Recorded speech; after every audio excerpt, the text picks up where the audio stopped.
नमस्कार दोस्तों, मैं आपको बार बार अपडेट देता रहता हूं कि आप फ्रॉड का शिकार ना हो जाओ।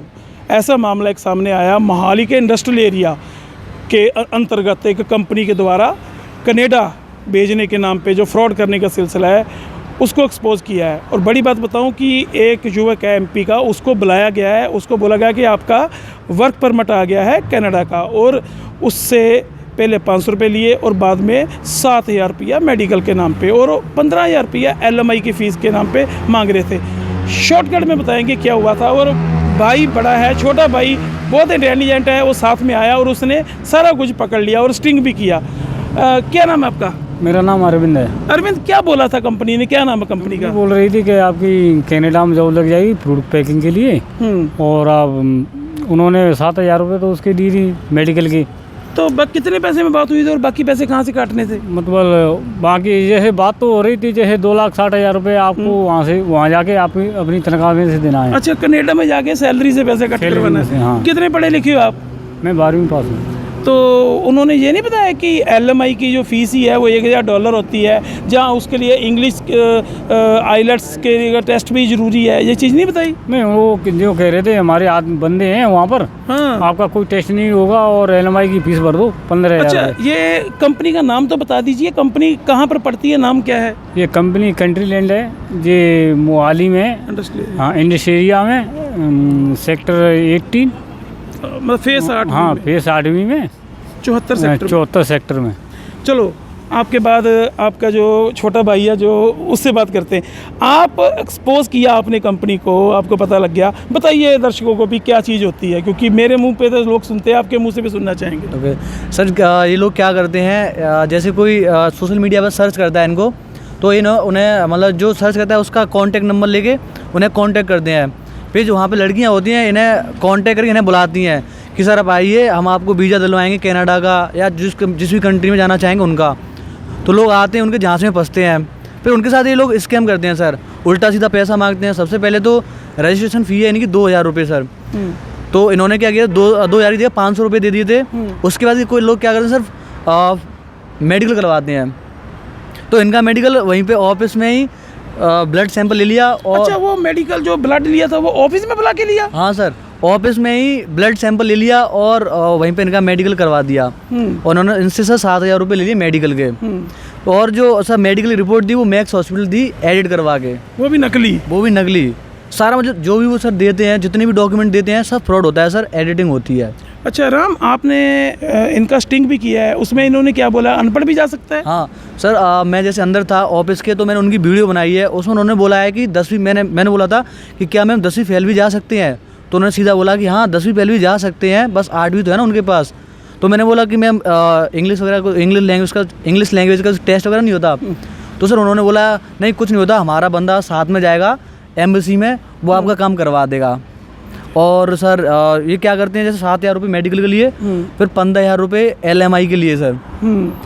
ऐसे ये कुछ मतलब ऐसे ही फ्रॉड करते जाएंगे और पैसे लेते जाएंगे। तो ये लूटते कैसे? छोटी छोटी रकम जो है? हाँ सर, ये क्या करते हैं सर, छोटी छोटी रकम में करते हैं, जैसे फाइल का खर्चा हुआ, मेडिकल का हुआ, LMI का हुआ, एम्बेसी का हुआ, ये टुकड़ों में से पैसे लेते जाते हैं और फ्रॉड करते जाते हैं सर। LMI की जो फीस है वो तो $1,000 के लगभग है। हाँ पर अगर उसको मिलाया जाए, आज डॉलर का जो रेट है 1,000 से अगर कन्वर्ट किया जाए, मान लो आज 60 रुपये भी रेट है, तो 60,000 रुपये फीस बनती है, पर आपसे 15,000 रुपये में ही LMI की फीस बना देते हैं। वो इनको बोल रहे हैं कि हम आपका 15,000 रुपये में LMI दे देंगे, वो भी सर रिफंडेबल।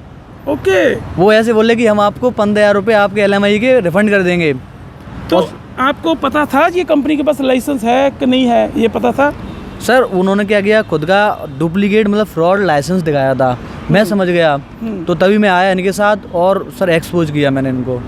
सर इनमें एक बात और है, ये क्या करते हैं सर, सैलरी के मतलब ऐसे बोलते हैं, एक तो अच्छी हैंडसम सैलरी का बहाना देते हैं, जैसे आपको 1 लाख 1.5 लाख रुपए सैलरी मिलेगी और आपको यहाँ पे कुछ पैसा पे नहीं करना है, वहाँ पे आपको सैलरी में से डिडक्ट करवा देंगे। ये वाला झांसा दे के लोगों को फंसाते हैं सर ये। चलो, बड़ी बात ये है कि सबसे बड़ी बात है कि गरीब आदमी ठगी का शिकार क्यों होता है। कारण युवक ने बताया, क्योंकि गरीब लोग सोचते हैं कि एक जुआ है, शायद सच है। अच्छा, एक चीज़ मैं और बीच में काटना चाहूँगा, मैं बाद में बात करूँगा। अच्छा, लड़कियों की कॉल करने से भी ज़्यादा अट्रैक्ट होते हैं लोग? हाँ सर, देखो सर, ऐसा होता है ज़्यादातर लोग पढ़े लिखे नहीं होते, जो अप्लाई करते हैं ज़्यादा पढ़े लिखे नहीं होते। तो जब कोई फीमेल उन्हें कांटेक्ट करती है तो वो उन पर जल्दी ट्रस्ट कर लेते हैं सर। लड़कियों के प्रति ज़्यादा ट्रस्ट होता है, इसलिए वो जल्दी से खिंचे आ जाते हैं सर। अच्छा, और वो लोग क्या करते हैं सर, ऑफिस में ज़्यादा लड़कियाँ ही रखते हैं। तो इनका जो डॉक्यूमेंट क्या क्या मांगा था गया था अप्लाई करने के लिए? सर इनसे 10th और 12th की मार्कशीट, आधार कार्ड और पासपोर्ट, ये इनसे मांगा, उनकी कॉपी ली इनकी डॉक्यूमेंट की सर। बाकी ये बोला आपका वीज़ा लग जाएगा 30 से 45 दिन में। फिर कंपनी का नाम दोबारा बता दीजिए, एड्रेस बता दीजिए। ओके सर, बताता हूँ सर। कंपनी का नाम है कंट्रीलैंड इमिग्रेशन। ये है अपनी फेज़ 8B में, इंडस्ट्रियल एरिया मोहाली। तो मैं पहले भी वीडियो में मैं लोगों को बताता था कि इंडस्ट्रियल एरिया में बहुत फ्रॉड कंपनियां बैठी हुई हैं, फिर भी लोग ट्रस्ट नहीं करते। आपने वो वीडियो देखा तभी आपको डाउट पड़ा था? हाँ सर, मैंने सर आपको फॉलो भी किया सर, आपकी वीडियो देखी इसलिए मुझे पता चला, नहीं तो पहले मेरे को इतना पता नहीं था। आपकी वीडियो देखने के बाद से मुझे पता चला। Thank you. तो कुल मिला के बताना चाहूँगा कि MP के रहने वाले हैं दोनों भाई। छोटे भाई को पता लग गया था और बड़े भाई ने पहले ही फीस भर दी हुई थी। पर आप भी समझ जाओ, इससे पहले कि आप लुट जाओ, मैं आपको बताना चाहूँगा कि कोई शॉर्टकट नहीं है। कनाडा का वीज़ा बहुत मुश्किल है आज के टाइम में। ये हालात आगे हैं कि जो स्टडी वीज़ा है, पहले 20% रिफ्यूज़ल आती थी, अब तो 50% रिफ्यूज़ल आने की बात सामने आ रही है।